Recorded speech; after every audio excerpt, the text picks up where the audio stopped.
Buenas, pues bienvenidos a otro programa de Hockey Club y como siempre vamos a intentar hablar de temas de actualidad y que interesan a los socios. Obviamente todo el mundo sabe los titulares que está protagonizando el tema de la reforma laboral, que es posible que se esté utilizando como una excusa política para romper un pacto Frankenstein en el gobierno. En cualquier caso, todos estáis oyendo reforma laboral y muchas veces no se va al contenido de la importancia que tiene para todos los trabajadores y para las empresas la reforma laboral, porque si las reglas del juego cambian, el partido cambia y es otro deporte. Para hablarnos de ello y para explicarnos un poco y ponernos en situación de cómo estaba antes, cómo fue la reforma de 2012 de Fátima Báñez, que por cierto fue donde se crearon los ERTE, que alguna administradora pone medallas como que se lo ha inventado ella y lo ha aplicado ella. En cualquier caso, tenemos a Luis García Botella, que es socio fundador es experto en laboral y es socio fundador de GBA, del despacho. Hola Luis, encantado de conocerte. Bueno, conocerte no, de tenerte aquí, encantado. Muchas gracias por invitarme, buenos días. Pues haznos un poco una radiografía de la reforma laboral que estará vigente, lo que está vigente y cómo estaba antes. Bueno, yo creo que lo primero que habría que analizar es ver, ahora ya han pasado 9 años desde aquella reforma, 9 años y pico, y lo primero que habría que ver es si efectivamente esa reforma fue positiva o no fue positiva, porque si llegamos a la conclusión de que fue positiva, pues entonces no tendría mucho sentido volver a reformar la reforma, y si consideramos que fue negativa, pues evidentemente sí que habría que cambiar cosas. Yo lo primero que habría que contextualizar temporalmente, en esa época cuando se produce la reforma veníamos de un escenario de, si no recuerdo mal, de 5,5 millones de parados, está una tasa de desempleo de casi el 25%, cuando la tasa de desempleo de los países de la Unión está en el 14, el 15%, y es verdad que probablemente por otros factores, por la recuperación económica, pero yo creo que también como consecuencia de la reforma laboral, pues se ha ido a un escenario en el que el desempleo, aunque sigue siendo muy alto, desde luego ha mejorado las cifras considerablemente. Probablemente, como decía, por otras muchas cuestiones también, pero desde luego la reforma laboral coadyuva a ello. Claro, si es positiva o si fue positiva o no lo fue, bueno, lo que desde luego sí hay que tener en cuenta es que fue la reforma laboral más importante que se había producido en la democracia, no tanto por el calado de la misma, sino porque además afecta a mucho del contenido laboral y modifica cosas que tradicionalmente eran inamovibles en las empresas. Es verdad que lo que más revuelo formó fue el tema de las indemnizaciones, que sí bajaban de 45 días por año y con el tope de 42 mensualidades a 33, lo cual suponía un recorte de derechos. Bueno, por ejemplo, en esa cuestión, para hacer un análisis riguroso, yo creo que se hizo un análisis, en ese momento se hace un análisis muy simplista. Es verdad, eso es innegable, que a quien estaba trabajando en ese momento, pues si las indemnizaciones en caso de extinción pasaban de 45 días por año y un límite de 42 mensualidades a 33 días por año y un límite de 24 mensualidades, pues evidentemente suponía un recorte de derechos. Eso es innegable. Pero si nos quedamos solo ahí, a mi modo de ver, hacemos un análisis muy simple y viendo solo un aspecto de esa reforma, porque lo que la gente no tenía en cuenta o en consideración es, bien, al que está trabajando puede ser que le recorte derechos desde ese momento en adelante, pero hay otra parte, que es, oiga, ¿y si el empresario, al ver que las indemnizaciones son mucho más baratas, decide contratar gente que en otro momento no hubiese contratado? Pues esa es una realidad que sí que se produjo. Los empresarios que antes tenían cierto recelo en incorporar trabajadores porque las indemnizaciones eran muy altas, por cierto, mucho más altas que lo que hay o lo que había en el entorno de la Unión Europea, países como Alemania, que estaban en 30 días y más, pues lo que se hizo fue consensuar o adecuarlo a nuestro entorno, y eso es lo que a mi modo de ver facilitó que empresas que dudaban en contratar o no, pues dijeran, oye, puesto que es más barato, contratemos gente. Por eso, cuando se hizo aquellos análisis, probablemente desde determinados sectores políticos en el que se criticó mucho, digo, cuidado con esa crítica, porque realmente hay que hacer un análisis global. ¿Qué cosas teníamos antes? Si me preguntaran qué teníamos antes y qué se modifica, en qué mejora la reforma laboral del 2012 a lo que había antes, Para mí hay una cosa muy sencilla. En momentos de crisis, de crisis empresarial, antes de la reforma el empresario tenía dos opciones. Básicamente tenía dos opciones, que era o aguantar como estaba y probablemente hundirse con la empresa, o si no, proceder a despedir a gente y a despedir con las cuantías de 45 días que había ese momento.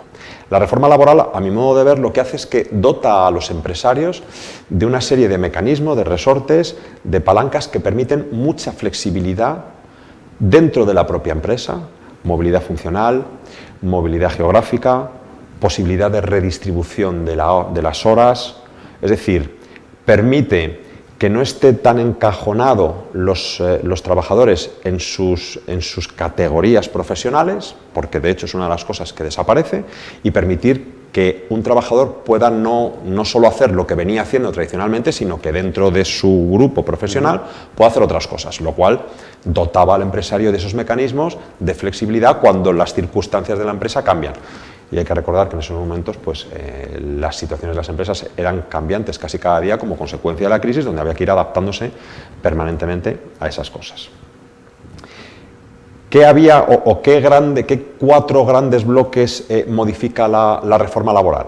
Bueno, pues modifica cuatro bloques fundamentales, que son el tema de contratación, el tema, como decía, de esa flexibilidad dentro de la empresa, el tema de la negociación y los convenios colectivos, y luego, comentábamos al principio, el tema de los despidos, que probablemente fue el más sonado y el que más repercusión tuvo.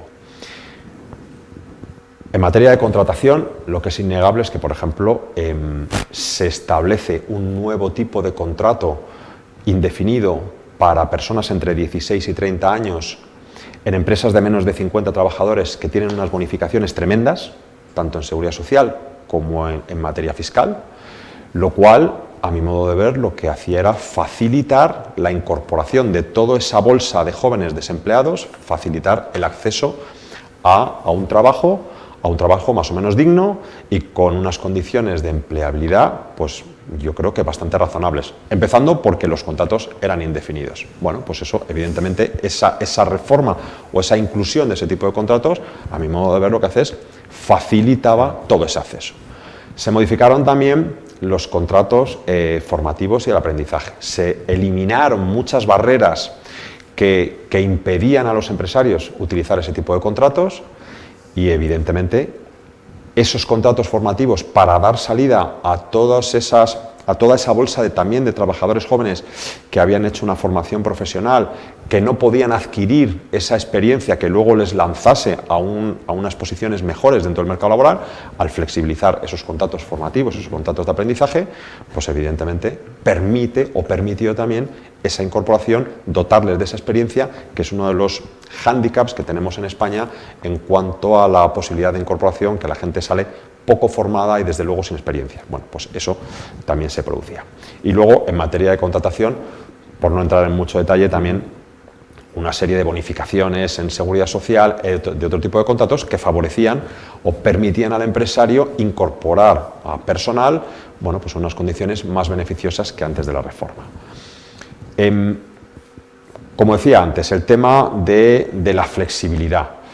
Bueno, es que para mí eso es esencial, es decir, en un momento en el que la actividad de la empresa tiene que cambiar, que antes estuvieran encajonados los trabajadores en unas categorías profesionales y no en unos grupos profesionales, que para no entrar tampoco en mucho detalle, mucho tecnicismo, al final las categorías profesionales lo que pasa es que encajonaban al trabajador en un área concreto, en un campo del conocimiento concreto y en una actividad muy concreta, sin posibilidad para el empresario, para dentro del grupo profesional poder hacer otras cosas, pues evidentemente cuando se dota al empresario de esa herramienta, te permite, si te cambian las necesidades de la compañía, no tener que despedir a esa persona que no puedes mover, sino adaptar los activos, ¿no? Exacto, coger y destinarle a otras cuestiones, evidentemente, como decía la reforma, porque eso sí lo dice el articulado, respetando su dignidad, su formación profesional, su cualificación, por supuesto, todo eso produciéndose.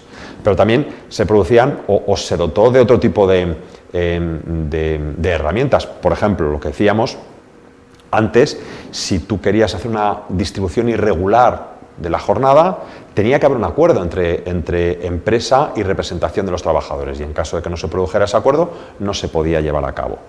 La reforma laboral lo que hace es que permite al empresario, en caso de desacuerdo, que pueda disponer de un 10% de la jornada anual para distribuirla de forma irregular.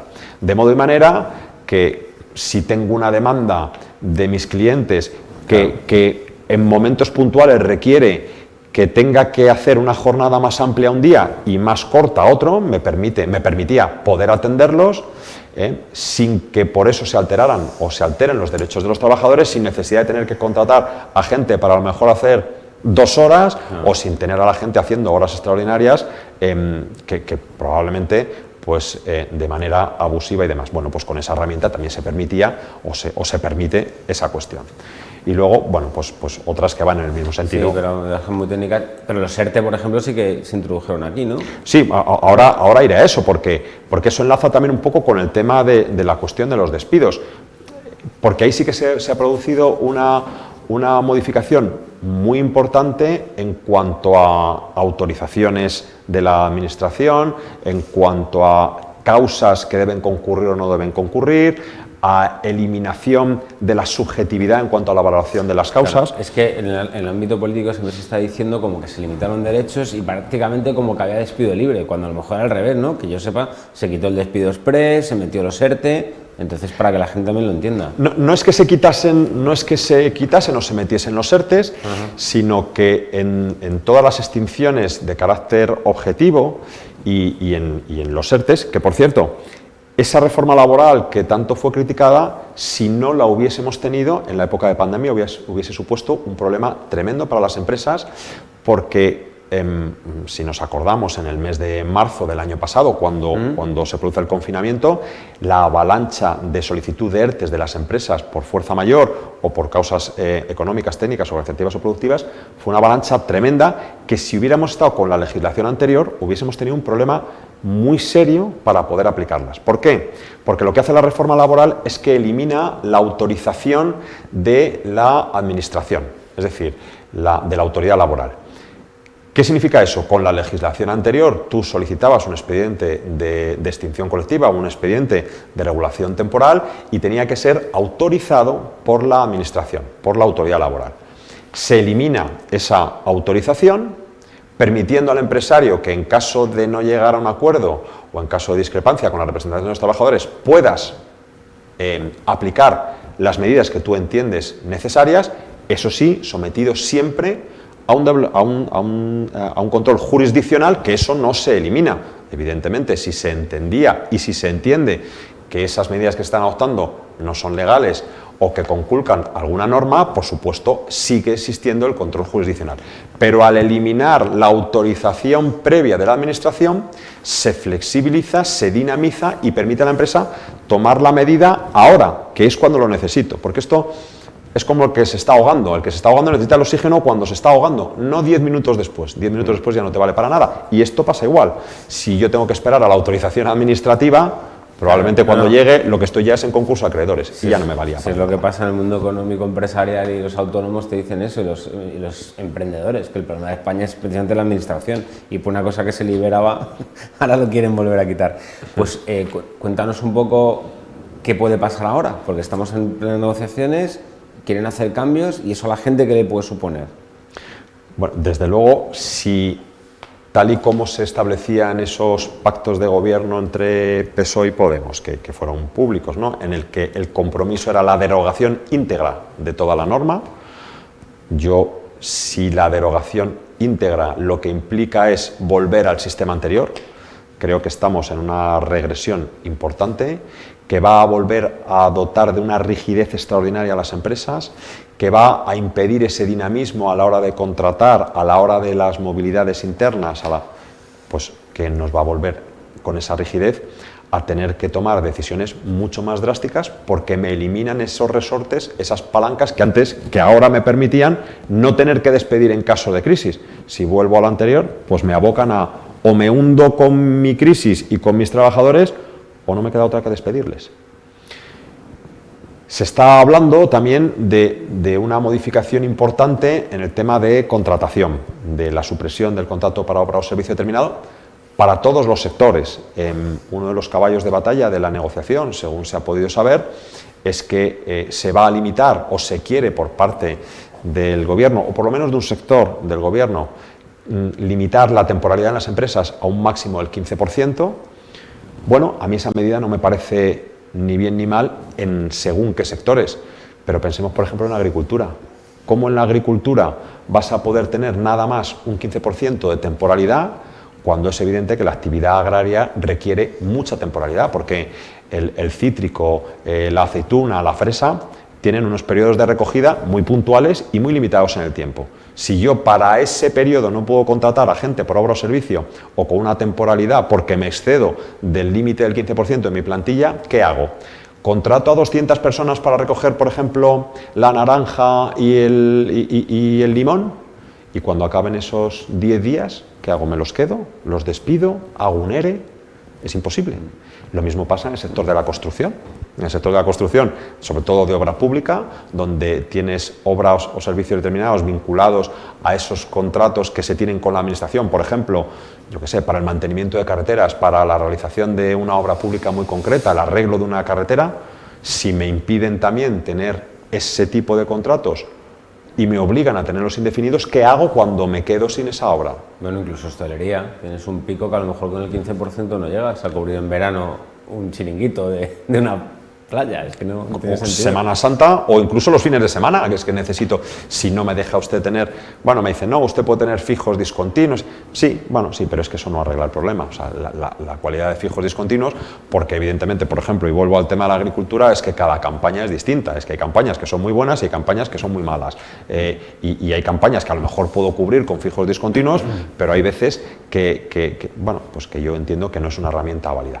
La eliminación, por ejemplo, de ese tipo de contratos con respecto a lo que tenemos ahora, para mí sería dramático, sobre todo para determinados sectores, y abocarían a las empresas pues casi al concurso de acreedores.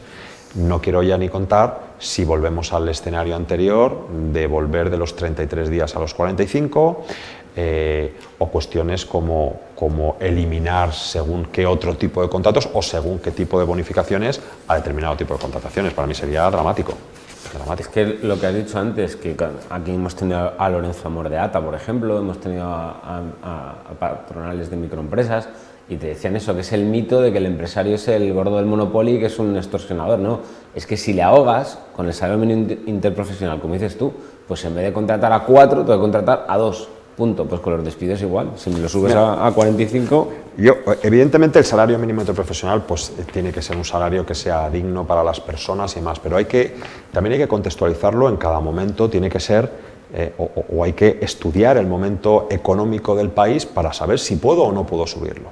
Yo cuento una anécdota. Hace relativamente poco estábamos negociando un expediente de regulación de empleo y entonces los números de la compañía eran muy malos. Había tenido unas pérdidas muy importantes a finales del ejercicio 2019, a finales del ejercicio 2020. Cuando los representantes de los trabajadores preguntaban por qué pasamos de tener beneficios en 2018, ¿por qué se pasó a tener pérdidas? Digo, la solución es muy sencilla, porque los contratos que mi cliente tiene firmados con sus clientes no los puedo mover, y si yo tengo contratado una obra, un servicio, imaginemos, por 1 millón, y mis costes salariales eran de 950.000 euros, yo ganaba 50.000, de repente me modifican el SMI, y esos 950.000 se me han convertido en 1.100.000. Pero yo mi contrato con el contrario, con mi cliente, no lo puedo modificar. He pasado de ganar 50.000 a perder 100.000. Si eso me lo van haciendo todos los años sin tener en cuenta que hay una inflación, que hay un estancamiento en los precios y demás, pues evidentemente lo que hace es que me aboca a la empresa a despedir gente y en el peor de los casos a concursarlo. Y aparte del tema que nos has comentado de los despidos y los días y la temporalidad, también se está hablando del tema de los convenios, ¿no? De que esté por encima el de empresa, el del sector. ¿Eso cómo está? Claro, antes de la reforma lo que era preeminente era el convenio colectivo del sector. Se juntaba patronal, se juntaban sindicatos y hacían una regulación específica para un sector concreto de actividad. Pero la reforma lo que dice es, bueno, demos preeminencia a los convenios colectivos de empresa. Nadie mejor que el empresario, nadie mejor que los trabajadores de la empresa conoce las necesidades y las posibilidades reales de la empresa. Démosles preeminencia en esa negociación. Permitámosles incluso que se puedan descolgar de lo que establece el convenio colectivo del sector. Dejémosles a ellos que se autorregulen y démosle preeminencia con relación a las otras regulaciones. No les limitemos ni siquiera en la estructura salarial, ni siquiera en las cuantías salariales, y dejémosles que ellos mismos se regulen. Ahora lo que se está hablando es volvamos al sistema anterior, en el que el convenio colectivo de sector, el convenio colectivo de ámbito territorial más o menos amplio, está otra vez por encima de ese convenio de empresa, porque al convenio de empresa se le prohíbe regular según qué materias y por tanto si no me dejan intervenir en el salario, no me dejan intervenir en la jornada, en la conciliación, en la movilidad, pues entonces ya no me vale, con lo cual no acudo a ese sistema, voy al sistema más genérico que para algunos les vendrá bien, pero no para los casos específicos y por tanto para mí es una regresión. Y aparte es que hay empresas que por la actividad que hacen les han metido en un sector que luego no tiene nada que ver con el suyo, de la actividad de la empresa de verdad. Entonces, bueno, claro, eso es una batalla judicial del día a día de los juzgados de lo social que tiene que ver con los CENAES, hay actividades, porque la realidad es que la sociedad pues, va creando actividades nuevas, que muchas de ellas no sabemos dónde meterlas, si van en este convenio, van al otro, y se plantean muchas demandas. Hay empresarios que están aplicando un convenio colectivo determinado de repente, pero que es dudoso y puede estar por las labores de la compañía, puede estar incardinado en cualquiera de ellos, de repente tienes una sentencia que te dice usted no tiene que estar en este convenio, tiene que estar en este otro, que cambia por completo las condiciones laborales, y el drama que se produce es brutal, porque se produce un cambio de condiciones económicas, un cambio de condiciones laborales de todo tipo, y pone la empresa patas arriba, claro. O sea que básicamente se está hablando de su temporalidad, convenio y el tipo de despidos, ¿no? ¿Hay algún otro tema que se estará negociando? Bueno, el tema de los despidos es un tema importante, porque una de las cosas que trajo la reforma era, que eso no lo hemos comentado antes, una modificación para mí es esencial. Antes, o sea, es necesario que haya un control jurisdiccional de los despidos, eso es innegable. Evidentemente, cuando hay discrepancias, tiene que haber un juez que decida si la medida es adecuada o no es adecuada. Lo que pasa es que antes de la reforma, ese peso recaía única y exclusivamente en el juez, que de manera subjetiva y analizando la prueba que le presentasen, decidía si concurrían o no concurrían causas, si la medida era razonable. Claro, lo que hace la reforma laboral es decir, oiga, vamos primero para descargar de responsabilidad al juez, para facilitarle la labor y para que tengamos todos unas reglas del juego claras. Y entonces lo que hace la reforma es, vamos a meter unos parámetros objetivos para que en el caso de que se cumplan, el juez solamente tiene que hacer ese control de ¿se cumple o no se cumple? Si se cumple, la medida es adecuada y por tanto el despido es procedente, y si no se cumple, es improcedente. ¿Y qué es lo que se hace? Se dice, oiga, en caso de pérdidas, en caso de disminución de facturación, y entonces lo que se dice es, por ejemplo, para la disminución de facturación, si durante 3 trimestres consecutivos puestos en comparación con los mismos 3 trimestres del ejercicio anterior, la empresa ha tenido un descenso de la facturación, el despido será procedente. Bueno, más simple no puede ser y más objetivo no puede ser. Simplemente aporta cada uno los balances, la cuenta de pérdidas y ganancias del trimestre y lo pone en comparación con el anterior y se acabó. El trabajador sabe dónde está, los representantes de los trabajadores saben dónde están, la empresa también, el juez le facilitamos las cosas. Si eliminamos ahora ese componente objetivo, volvemos a la subjetividad. Y bueno, no hay que olvidarse que la jurisdicción social es una jurisdicción muy politizada, o sea, hay mucha división, lo mismo que a lo mejor en la jurisdicción civil da un poco igual la ideología. En la jurisdicción social la ideología pesa mucho a la hora de las resoluciones judiciales. Los abogados sabemos, en Madrid, sabemos cuando caemos un juzgado, si es un juzgado pro trabajador o pro empresa, y ya sabes, dependiendo de con quién vayas y dónde caigas, bueno, pues precisamente eliminamos esa subjetividad para que la gente tenga una seguridad jurídica, que es lo que ha dotado la reforma laboral. Si ahora lo eliminan, volvemos al sistema anterior, volvemos a la subjetividad. Y además volvemos a colapsar todo, porque claro, es el doble de trabajo para el juez, que no 2 y 2 son 4, ya lo sabe. Entonces, no sé. A ver, si tienes algo más que añadir, si no ya cerramos, porque lo que está claro es que puede haber un colapso, los derechos adquiridos no es que se hayan perdido con la reforma, por lo que has comentado, sino que han cambiado simplemente y se han modificado a las necesidades de los distintos escenarios económicos de un momento. Entonces, en tu opinión, sería un gran retroceso. Para mí sería un gran retroceso y yo creo que abocaría a muchas empresas al cierre, al concurso de acreedores. Fíjate, como no estamos en crisis, pues genial. Sería la última gota para hacer que se derramara el vaso, claro. Una tormenta perfecta.